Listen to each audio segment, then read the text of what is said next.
dal leen ak jàmm ñu xëy tàqañ yéene kaay xëyandoo daanaka nag lu def waxulu ay di njàmbatle Sénégal yeewoo nekk démb nag di naqar ak tiis boo xamante ni si réy na daanaka nag yéene kaay bëri ci la ñu xëy l'indépendant yéene kaay la dépêche nag l'observateur tribune yéene kaay réew mi quotidien direct news ñoom ñëpp nag benn xët bi la ñu xëy xëtee nag moo di accident bi nga xamante ni moo amoon foofee nag ca Kaffrine fa tolleeg 6 kilos accident boobee nag yéene kaay bëri nag leen la mu yóbbu si ay doomi aadama toll na si fanweer ak juróom-ñeent yoo xamante ñàkk nañ seenu bakkan nag ku nekk nag nanga ko tiitaree tragique et meurtrier accident boo xamante ni ba Sénégal doone Sénégal ak léegi nag ñoo ngi koy doog a gis ci ñi nga xamante ni noonu la métti waaye itam ci bari waaye ñàkk seenu bakkan yéene kaay yu bëri nag ne ñaari bis yu nga xamante ni ci ñoo fa dal dee daje kenn ki bàyyee ko woon ca yoonu Tamba ka ca des jóge woon Dakar nag doon dem ca Wélingara ñoo fa ndañante nag bul tolloo ko fanweer ak juróom-ñeenti doomi aadama ñàkk seenu bakkan ñu bëri nag jël ci amee ay gaañu-gaañu loolee tax nag Macky Sall dal dee xàppati nag ñetti fan woo xamante ni ci ab dëj national lañ koy dal dee amal nag Macky Sall moomee nag dal dee xam le nag fi mu ne nii jeex na tàkk nag daar daanu jël ay matuwaay ngir rek fexe ba saafara jafe-jafe boobee enquête yéene kaay xëy enquête ci ne ne accident macabre foofee ca Kaffrine le point mort la ko tuddee naanaka bërëb boo xamante ni daanaka ña fa ñàkk seenu bakkan bëri na lool ndax yéene kaay bi nee na naka fanweer ak juróom-ñeent ñoo xamante ni si ñàkk nañ seenu bakkan foofee nag ceg 6 kilos naka lu ëpp nag ñaar téeméer ci ay millions moom la président Macky Sall daal dee yëkkati ngir jagleel ko ñi nga xamante ni ñoo ñàkk seenu bakkan ab ñi amee gaañu-gaañu nag réaction jëm ci classe politique moom ak société civile ñoom ñëpp nag la ñu àddu moo di nag fi mu ne nii war nañ taxaw tembe ba ut ay saafara ci jafe-jafe bi nga xamante ni si moo ngi bëgg a jeexal askan wi surtout année daa douleur infini drapeau en berne drapeau bi nag wàccee nañ ko ngir wane naqar yi nga xamante ni moom la Sénégal am niki démb le quotidien yéene kaay dikkaat ci loolee à tombeau ouvert la ko yéene kaay bi tuddee ñetti fan yoo xamante ni si ab deuil national la ñu dal dee am état nag face à l'application des mesures maanaam rek dogal yi nga xamante ni war nañ koo jël ngir saafara jafe-jafe bi am ci l'accident yi nag fi mu toll nii nag war nañ koo appliquer chef de l'état moom nee na nag ab rupture moom ci nii wala ci nene dina am ndax fi mu toll nii nag la ñuy mun a tonangu rek moo di nag jàpp doomu aadama di leen faat ci talay ci anim boo xamante ni si daanaka kenn mëneesu ko wax nag ndax ni na la ñuy gis yoon bi dafa jéggi day fi mu toll nii nag jël ci ay matuwaay moom rek moo ci des la goutte de sang de trop maanaam deret ji tuuru ci tali bi nag ëpp na lool wal fajiri yéene kaay ca la xëtee ni na Macky Sall nag moo ngay walu nag ñi nga xamante ni moo di victime yi encore des mesures à jeter à poubelle ndax jàpp na ne nag mesures yi nga xamante ni moom la président nar a jëlaat boo moytu nag ca poubelle bi laay mujj ndax boobu ak léegi liñ fi jël ci ay mesures bëri na waaye amul leen loo xamante ni si mu nes nañ ko see dogal le mandat yéene kaay ne tragique accident bi am foofu nag ca Ndukumaan Sénégal nag si jamono ji moo ngi ci naqara tiis woo xamante ni kenn mu ne si ko wax accident de Jakarta waaye itam oto yi ne cooboy Maguette Gueye nag fi mu toll nii moo ngay sensibiliser ne fi mu toll nii nag daanaka la ñu war a taxaw seetlu rek moo di nees war a def rek bu changer comportement yi 39 morts sans blessés ak collision boo xamante ni ñaari bis la foofee ca diwaanu Kaffrine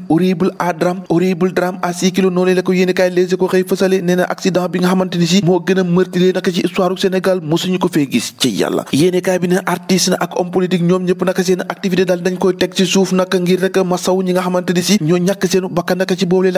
accident boobee naka état bu Sénégal dal ci génne lu tolloog ñaar téeméeri millions ngir rek jàppale ko ñi nga xamante ni moo di njabootu way laru yi naka xalif général des Tidianes la mu woote rek moo di ab discours boo xamante ni nar na koo fësal jëmale ko si askan wi jamono jooju naka beneen naataangoom di xalif général des Mourides nee na naka bëccëgu tey yi naka nañu ko def bëccëgu alxuraan ñaanal ñi nga xamante ni ñoo lorule ci l'accident boobee l'observateur di kat ci accident de la circulation boobu am foofee naka ci cycle ca Kaffrine horrible funèbre la ko yéene kaay bi tuddee ndax bilan boo xamante ni toll na ci 39 morts ak téeméer yoo xamante ni am nañ ci ay gaañu-gaañu ay témoignages yu daw yaram yoo xamante ni si secours si noonu dañ ko def gannaaw bu ñu yegsee ci bërëb bi naka nañu fekke woon a gaañu nag lu doy waar la yéene kaay bi xëy na koo fësal benn soxna moom moo nga doon yuuxu laataa rek muy ñàkk bakkanam ni faaw rek mu gis ki nga xamante ni moo di doomam bi nga xamante ni moo nga tëddoon ca biti nag awal lu moom bokkoon ci ñi nga xamante ni ñàkk seen bakkan deena yóbbaale ab grossesse maanaam ëmb juróom benn weer ci yàlla ak beneenu petite ak beneenu naqar woo xamante ni dal na benn père de famille boo xamante ni ñaari doomam ñoo dal dee dem ci boobu l'accident jàpp leen nag ay victimes yu bëri yoo xamante bu saa si tembe kenn identifié gu leen maanaam kenn xàmmeegul leen nag loolee nag tax nag bu Macky Sall ni fi mu ne ni ay mesures tembe nag daanu ko mën a jël ndax li ñu gis ne mu nag